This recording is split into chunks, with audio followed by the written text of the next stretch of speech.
आप सबों को जय मसीह की। मैं जीवित परमेश्वर को धन्यवाद देता हूं परमेश्वर पिता की दया अनुग्रह के लिए जो परमेश्वर पिता ने आज की सुबह हमारे जीवन में स्वर्ग से प्रदान किया। मैं जीवित परमेश्वर को धन्यवाद देता हूं।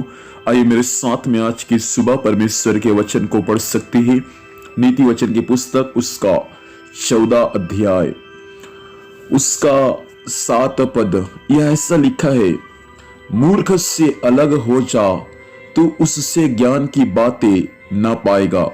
परमेश्वर पिता इस वचन के माध्यम से हम सबों को आशीष दे।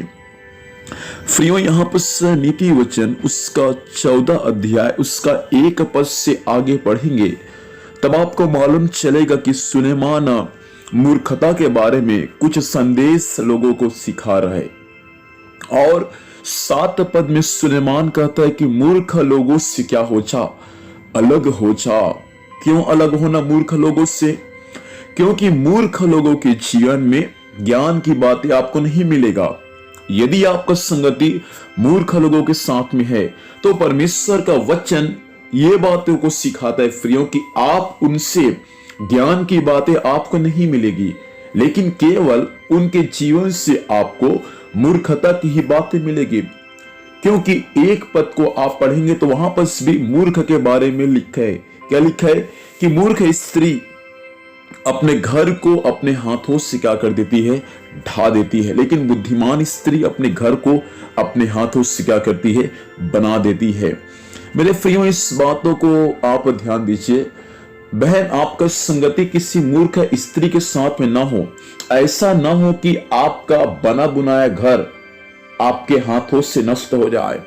इसलिए बहन, इस बातों को ध्यान दीजिए। जिस औरत के साथ आप संगति करते हैं, जिससे आपका बातचीत होता है, जिनके साथ आपका संगति होता है, याद रखना यदि वो स्त्री मूर्ख है तो याद रखना आपका घर उनके ही हाथों से, अर्थात आपका घर उनके स्वभाव से आपके जीवन में असर पड़ेगा और आपका घर क्या हो जाएगा, नष्ट हो जाएगा। इसलिए मेरी बहन, परमेश्वर चाहता है कि आप बुद्धिमान व्यक्तियों के साथ संगति करें और न ही मूर्ख स्त्री के साथ संगति करे। क्योंकि मूर्ख स्त्री अपने ही बने बुनाए घर को क्या करती है, अपने हाथों से ढा देती है। प्रभु चाहता है कि आप एक मूर्ख स्त्री ना बने, परंतु आप एक बुद्धिमान स्त्री होकर अपने घर को, अपने परिवार को आप बनाने वाले बन जाए। परमेश्वर का वचन हमें यह सिखाता है कि मूर्ख लोग जो होते हैं वे लोग अपने पाप का अंगीकार नहीं करते। मूर्ख लोग जो होते हैं वे अहंकारी होते हैं। मूर्ख लोग जो होते हैं वे टेढ़ी चाल चलते हैं। मूर्ख लोग होते हैं वे परमेश्वर यहोवा का भय नहीं मानते। मूर्ख लोग होते हैं, उनके बारे में परमेश्वर का वचन लिखा है कि वे लोग हमेशा दुष्टता का ही काम करता है। इसलिए आपको इस बातों को ध्यान देना पड़ेगा मेरे भाई बहन। यदि आपका संगति किसी मूर्ख व्यक्तियों के साथ में है तो प्रभु आज की सुबह चाहता कि आप मूर्ख लोगों से अलग हो जाए।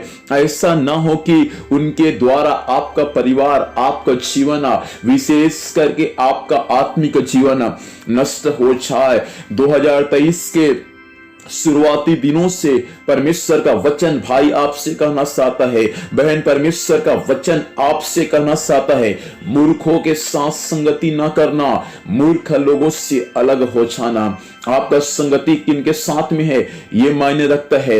आप यदि आत्मिक लोगों के साथ आपका संगति है, आत्मिक लोगों के साथ आपका उठना और बैठना है, तो सचमुच आप भी उनके समान आत्मिक बन जाएंगे। आपका उठना बैठना यदि अभिषिक्तों के साथ में है तो सचमुच आप इस साल अभिषिक्त बन जाएंगे। पतरस का संगति, पतरस का उठना बैठना यीशु मसीह के साथ में था, इसलिए लोग उसको पहचान गए कि तू भी तो यीशु नासरी के साथ में था। मेरे भाई, मेरी बहन, परमेश्वर आपसे यही बोलना चाहता है कि आपका संगति किसी मूर्ख लोगों के साथ में ना हो, लेकिन आपका संगति परमेश्वर के लोगों के साथ में हो, ताकि उनसे आप ज्ञान की बातें सीखकर परमेश्वर की महिमा के लिए, परमेश्वर के राज्य के लिए आप इस्तेमाल हो जाए। इसलिए प्रभु आज की सुबह आपसे यही कहना चाहता है कि मूर्खों से अलग हो जाओ। उनके साथ संगति ना कर। इसलिए आपका अधिकतर संगति खुदा के साथ है और खुदा के लोगों के साथ आपका संगति हो जाए। खुदावंत इस वचन के माध्यम से हम सबों को आशीर्वाद दे। आइए प्रार्थना करेंगे। मेरे स्वामी, मेरे यीशु, हम आज की सुबह आपके पास में आते हैं। स्वामी, इस वचन के अनुसार सब पर आपके अनुग्रह और आपके आशीर्वाद होने पाए। स्वामी, आपने वचन में कहा मूर्खों से अलग हो जा, उनसे ज्ञान की बातें तुझे नहीं मिलेगी। वचन सुनने वाले मेरे प्रिय लोग स्वामी, मूर्ख लोगों से यीशु के नाम से अलग होने पाए। ऐसा ना हो कि वे भी मूर्ख बन जाए और उनका जीवन नष्ट होने पाए। प्रभु सहायता कर। वचन के अनुसार पिता परमेश्वर आपके साथ है, आपके लोगों के साथ अधिकतर संगति हालेलुया हर एक का होने में सहायता कर। अजीम संभाल, स्वर्गीय सुरक्षा दे प्रभु से। जहां भी जाएंगे जाने आने में सहायता कर। हर कार्य यीशु मसीह के नाम से सफल होने पाए। धन्यवाद, आपने प्रार्थना सुना। यीशु के नाम से पिता आशीष को मांगते हैं, आमीन। प्रभु हम सबों को आशीर्वाद दे। आप सबों को जय मसीह की।